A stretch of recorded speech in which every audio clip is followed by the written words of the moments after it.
Hello and welcome to the course. I'm Stephen, your host for today, and I'm speaking with Professor Paul Sereno of the Department of Organismal Biology and Anatomy. Professor Sereno is a paleontologist who holds a bachelor's degree in biology from Northern Illinois University and a PhD in geological sciences from Columbia University.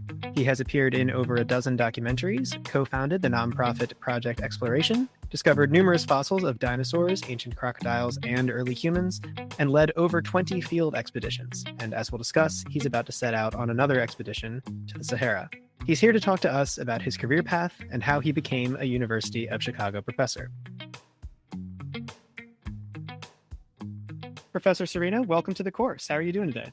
Great. How are you? I'm doing well, thank you. Before we get into your bio, could you just briefly tell us, a little bit about yourself and your current position at the university? My current position is as a professor. I'm a paleontologist, and over the last decade, become an archaeologist too. And I'm actually not far from where I grew up. I grew up in a suburb of Chicago, Naperville, when it was a smaller town. Just happened to get a job close to home. All right, very good. Well, obviously, a lot has happened in that time. Could you give us a little bit of an overview of that? Between your college years and where you are now, could you just sort of lay out, what institutions you've been at and sort of what you've worked on? How has your career trajectory, broadly speaking, looked? I grew up in a large family, 5 siblings, and had very interesting parents that told us to do what we wanted, follow your interests. Don't follow the buck. We went to a state school and all of us became scientists, but I was the least probable in that trajectory because I had problems in school. I nearly flunked a couple of times. In high school, I found myself in art. I could paint. I could paint rather unbelievably. And so I read a dictionary and got into the state school that my sibs got into, Northern Illinois University, by studying enough to get in through that entrance exam. And there I started over. I had a fresh card. I felt I was just like released from prison. I had no record.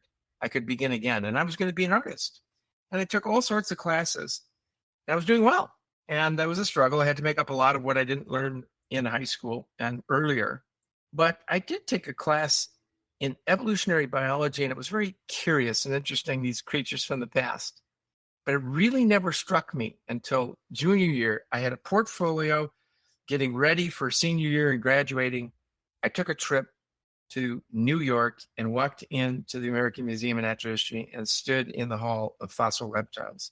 And I was just completely taken.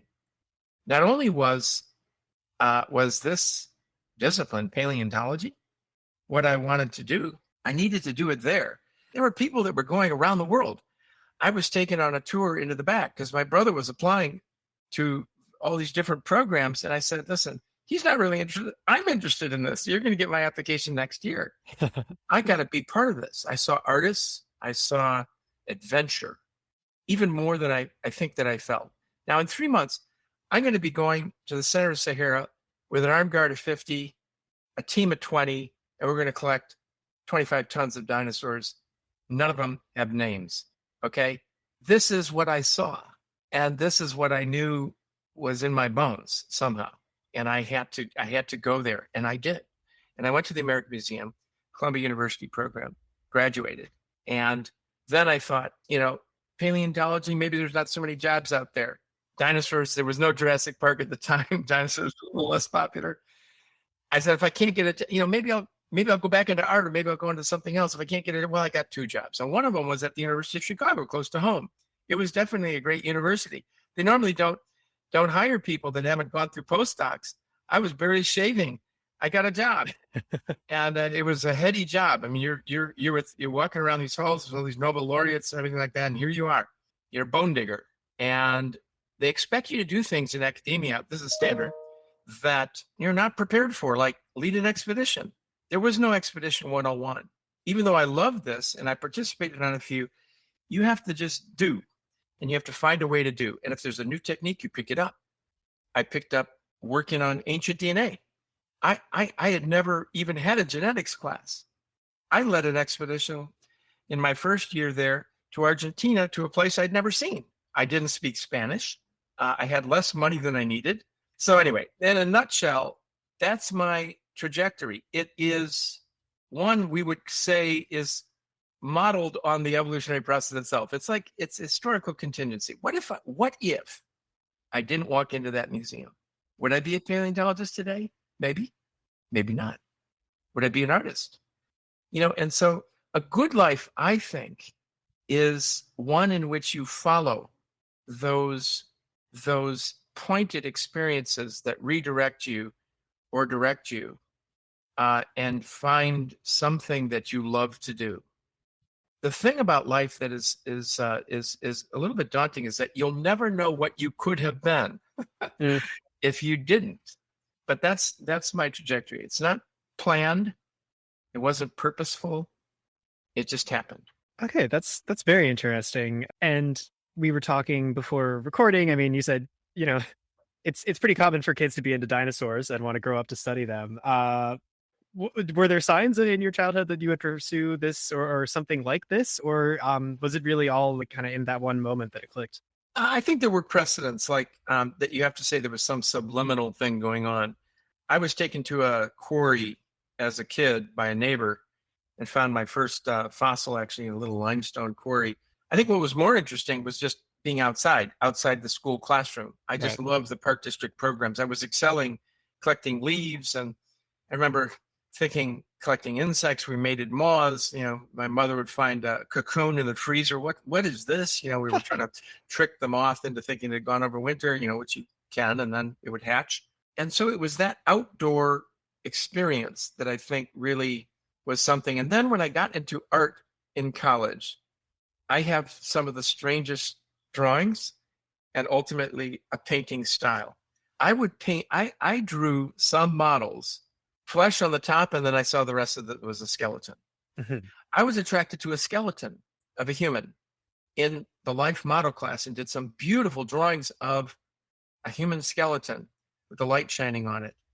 And then my painting style I ended up becoming a cave painter. I gave up brushes, large canvases. I felt these people, and it would turn out to be 99.9% of human art that I was imitating. These people were looking for something that was spiritual. They were not trying to depict reality. In fact, these were abstract artists that were looking at the animals that were so important to their life or their environment and abstracting images that symbolize them. And I love this. And I studied Aboriginal art and cave art and became a cave painter. So if you think that is somehow connected, I do, to what I do now. Ironically, it's come full circle. Not only am I interested in bones, but it turns out what we're going to be experiencing in 3 months is trying to guess what is in the ground that you can't see from what you can see. That is how we discover things. And after we unveil them in the laboratory, now comes, how can I put 6 things together into one that doesn't exist, but really is implied by these 6 skeletons of the same beast? If that is not art or visualizing, the process of visualizing, Right. I don't know what else. I don't know what it is, but I'm doing it now. And so I have this huge advantage because I drew skeletons. I was fascinated by them. They were beautiful. And now I'm making them. That's a really interesting through line. And I definitely want to get to the topic of what you're currently doing and what you are about to do, because it sounds very exciting. But it just sort of to color in the story that you've already told a little bit more. We're curious, were there any particular people or was there any particular person who really supported you on this journey of becoming a paleontologist, and particularly maybe at the more difficult moments, like who supported you or who did you turn to? There's no question my parents were integral to this. I mean, my parents saved me from flunking. They felt, this could be psychologically damaging. We're going to teach you how to read. One night, my father said, listen, you're in 3rd grade. You can't tell time. Okay, here's a paper plate and here's 2 hands. And when you tell time correctly, and you made a clock 3 times, you can go to bed. And, it was dedication on the part of my parents that allowed me to complete confidence in my ability deep down. And then teachers along the way. So I tell you, I was in my office 15 years ago when we had phones, regular phones, Yeah. phone rings. A voice on the other side is a voice from my past, wavering, an older woman. I don't know if you remember me. My name is Mrs. Williams. I said, Mrs. Williams, how could I forget you? You may be Tom Sawyer in the school play. She took this kid that was in the dumb reading class and said, you want to be Tom Sawyer? You got a lot of parts to learn. I became the star of the show. That was a highlight. I'll never forget that. I later went down. She saw a newspaper story about some dinosaur. She said, could this be my Paul Sereno? Wow. And she eventually called me at my University of Chicago office. Well, I went down to her little home down in Florida and gave her a claw. And we became really good friends. On her deathbed, she said, she told her son to call and let me know she was on her way. And, I had a best friend from high school. He was valedictorian. I taught him how to break the rules and have fun. I was not a good student, but we became friends. And he didn't miss a single question on the SAT. 800. He got full scholarships everywhere. He later ran into problems personally and ended his life. If you looked at us in high school, Paul, the valedictorian and this other kid, you would not understand or predict where we would go. And this is why I'm so interested in out of school time chances for kids in the neighborhoods just outside my university. We're going to do something big and radical in Chicago. We're going to create a space, an out of school time space. Been working on this for 20 years, for kids, because you can take a kid that can't write to save their life, never presented in front of people, is behind in math, and you can open the world for them. It's entirely possible. You really need to start small and work big. I know, because I was that kid. And so that I'm very passionate about that from the trajectory that I've had. And I feel the same when you said, what am I going to do in 3 months? 3 months, I'm going to go to the middle of the Sahara. I'm going to be wandering among people riding camels, carrying swords, the Tuareg nomads who have protected me, who have come along on my journey of finding tons of dinosaurs without names in their backyard. And then an archaeological site, the biggest archaeological site in the Sahara, of pre-Egyptians, burials, children, adults. And I want to build them a museum. That's my goal. I've got a lot of the stuff back here. I've taken more dinosaurs, more human burials out of Africa than everyone else combined in the history of the continent. And I'm going to bring it back. I've started to bring it back with Israel Museum. We got to build museums in Niger. It's a friendly country to the United States. That's my other project. So there you go. Okay, that's once again, we have quite a bit to follow up on there. That's really interesting. I want to ask, one thing that we have been typically asking people is to tell us about their experiences, outside of the classroom and maybe outside of academia. Can you just sort of break down what your work looks like? I mean, how often are you teaching? How often are you out digging things up? And I'm particularly curious what that latter work looks like. If you could give a few examples of just kind of what it's like to be out in the field. Sure. One of the things I like about my job is that, like, I woke up this morning, scratching my eyes. What day is it? I look at my phone. Oh, I got an interview with Hog Gun. I don't know what I'm going to do necessarily on an average day. And yes, I do some teaching. Yes, I run big expeditions, but I didn't know I was going to be on this expedition until I got the $1 million to run it. And that happened very late, and COVID came in between. And this is what I love about my job. I'm in control, and I'm also out of control. I mean, I don't know what I'm going to be doing. And I have so many projects, so many things. You want to make sure you get done as much as you possibly can. So I do research, and I'm going to be spending some time today doing research. I'm not teaching right now because my lab is about to move, but I do teach periodically during the year. And then at the University of Chicago, they want you to do your research. So they give you time to do that. And so a good part of the year, I put my teaching in one part of the year. I either am doing research or I'm doing field work. And so that's the life of, a professor at the University of Chicago. They will pay you. They might give you a little bit of support for your lab, and then you're supposed to raise the rest. If you're good enough, you'll raise the rest of the money from who knows where. And so you're out there, romancing people that can send you to Africa, writing grants, proposals, maybe even speaking to the mayor. Our city needs green space on the south side. I do it all. It's wonderful. I am as much of an ambassador from my experience in Africa. I've met the president of this country. I have met ministers. I'm going to sign an agreement for a site for this museum. I've set up foundations. So that gives you an idea. It's not for everybody, but if you want excitement and more than you can do in a lifetime, that's my life. All right. Okay. So, I mean, you have described a number of aspects of the job that you enjoy.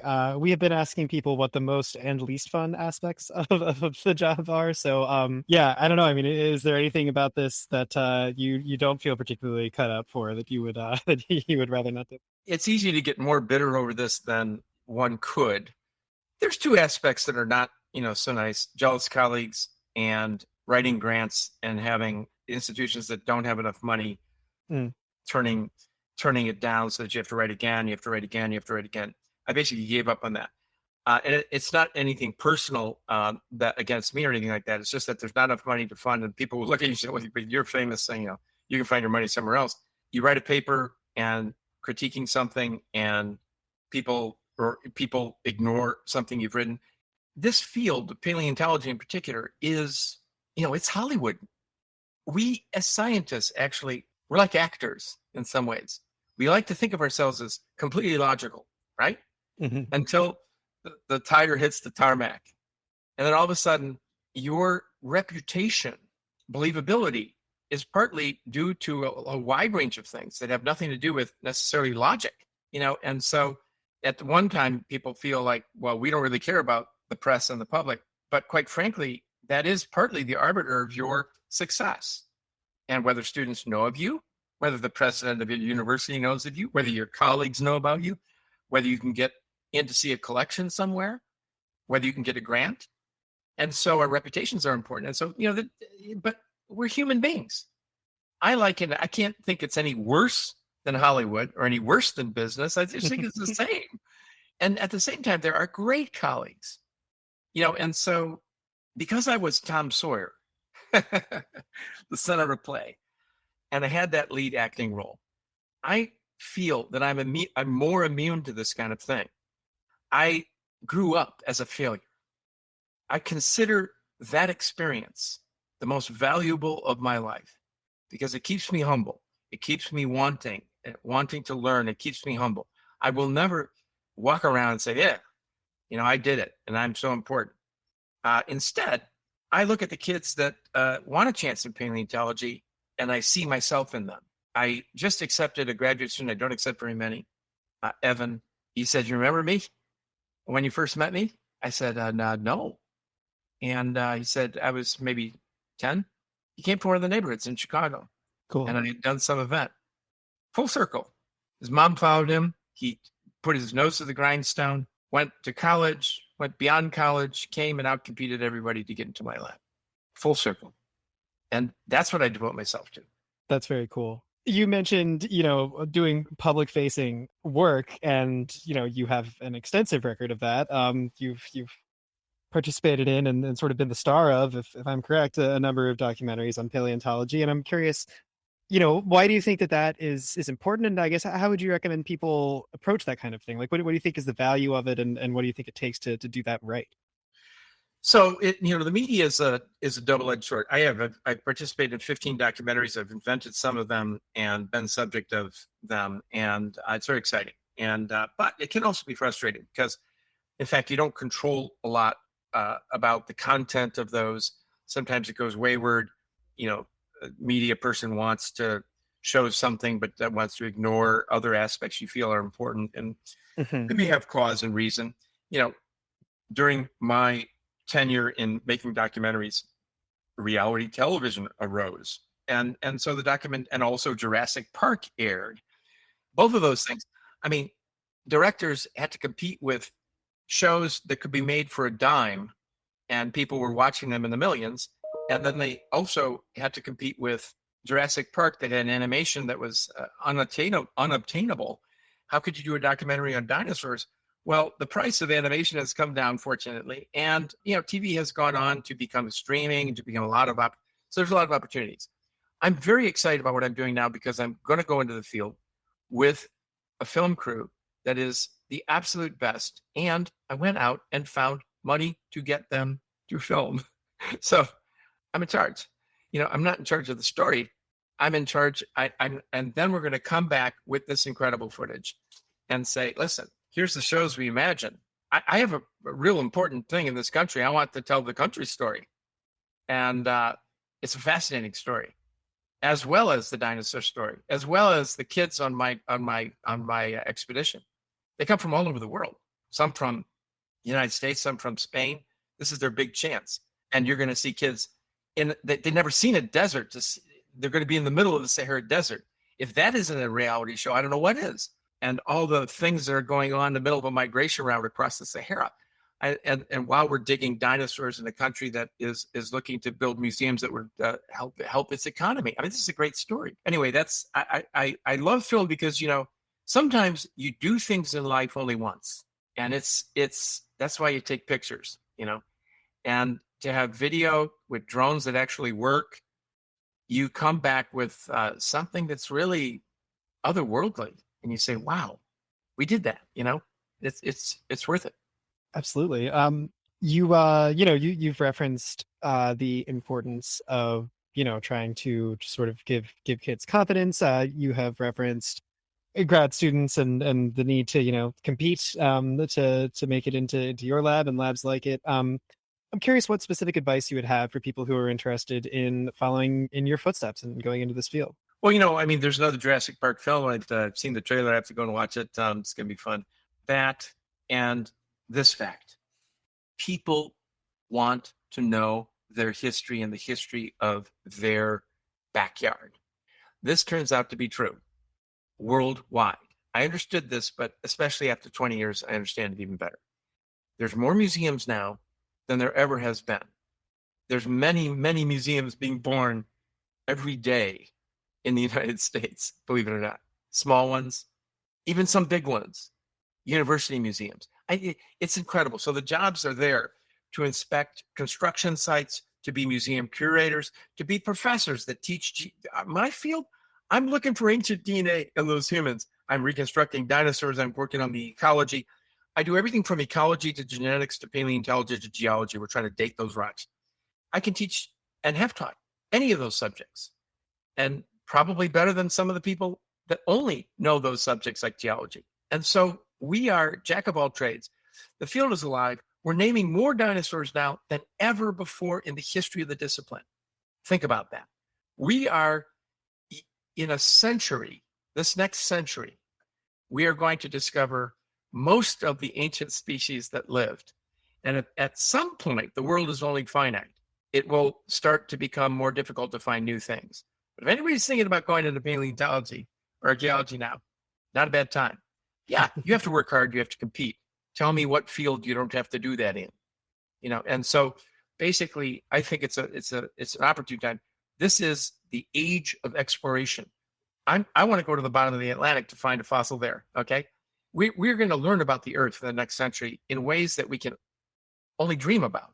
And so we're part of that. And so, yeah, I would encourage people to go into science. This generation coming up, if they don't save the world with their inventions, with their technologies, with their discoveries, we're done for. Okay. So now is the time to go into science. I think that's a great advertisement. Yeah. Our last question, and I think you have spoken to this, but if you could just, speak to it again. Our last question is just, what is the most gratifying thing about what you do? Well, the most gratifying thing about what I do is thinking that I've made the world a slightly better place by the time I reach my end goal in life, which is to become a fossil. I've even designed my mount. I think that some of the things I'm doing will live on afterward, and some kids will have a chance. Some countries might have a better chance. I think that's the most fulfilling thing, feeling that you might have actually made a difference. Well said. Is there anything that we haven't covered that you feel would be, important to include or useful to include in this conversation? Sure. I mean, I feel that when you look back at the fossil record and you look back at human evolution and you look at dinosaur evolution, you gain a perspective that our lives are pretty much like an evolutionary process. They're very, very similar. I'm digging up these Spinosaur dinosaurs. They went extinct, and they went on a trajectory that was very unusual. And the random inventions of evolution changed the course of species. One of the first things you realize is that a species is unique. At no other point in the big tree of life is a species going to arise that could be confused, let's say, with a human. Mm. No way. There's too many doors to go through. And that's exactly like a well-lived human life. There, while I was becoming Tom Sawyer in 5th grade, in 6th grade, I was in trouble. And I would later even learn details as a professor that a gym teacher held me in a wrestling pose because he didn't like me and I was trying to show him up and I was a punk and I was small. And he held me vertically on the back of my neck. And I only found out when I was a professor from going to speak to some kids at a detention center, and it turned out to be run by one of my classmates from 6th grade. And her husband was in my gym class, that he held me vertically and he said, "Look, his face is turning purple. This is a legal move." I collapsed to the mat. I swallowed my tongue. I would have died had he not had the sense, and I don't know how he had the sense, to pull my tongue out before he went to get the nurse. Okay. The class went running wild. I took down the school. The school was just, I was taken out on a stretcher. They did me an EEG. I was normal, if you want to call me normal. And I was laughing. I thought, this is great. I put a stop to the whole school. And what more could I have as a pleasure for a rascal? And my life could have ended right there, but it didn't. We're leading unique lives. And humans are a unique species. We're never going to find something like us, despite all the movies, on another planet. This is one of the courses that I teach. It's the question of, how does higher intelligence arise? What would it look like? We're a very unique twig. And the last one of we're finding from the fossils, a very branchy lineage. We're the last one. And so we got to appreciate that. When you understand that, I think you gain more of an appreciation for this planet and somehow learning to coexist on it in a way that allows us to move forward. I have faith in the next generation. I said it's up to them, it is, and it's up to their generation after that. The world is largely in their hands. And I have faith that we're going to pull through this because we have pulled through things in the past, but we're going to be really up against it. You see, we're acting in very primitive ways today. There's wars going on that have influenced my expedition to the Sahara.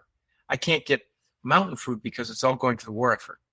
And pandemics that really, with our knowledge, should have been thwarted before they really got started. The story today, they're cutting down the forest in the Congo for hardwood that's being used in rich people's homes. The world is finite, and we got to do something to save it. And so it's going to be social leaders, but particularly scientists, that burden of saving the world is going to be on. Well, thank you so much for sharing some insight into not only your own past and obviously our planet's past, but also where your field and where we are going. Professor Sereno, this has been a fascinating conversation. Thanks for joining me. You're welcome. Thanks. Our thanks to Professor Sereno for his time today. Course takers, if you're interested in learning more about Professor Sereno and his work, you can check out Paul Sereno, that's sereno.uchicago.edu. And if you enjoyed listening to today's interview, please check out the others. You can find out more about the University of Chicago through uchicago.edu or the university's campus in Hong Kong through uchicago.hk. See you around.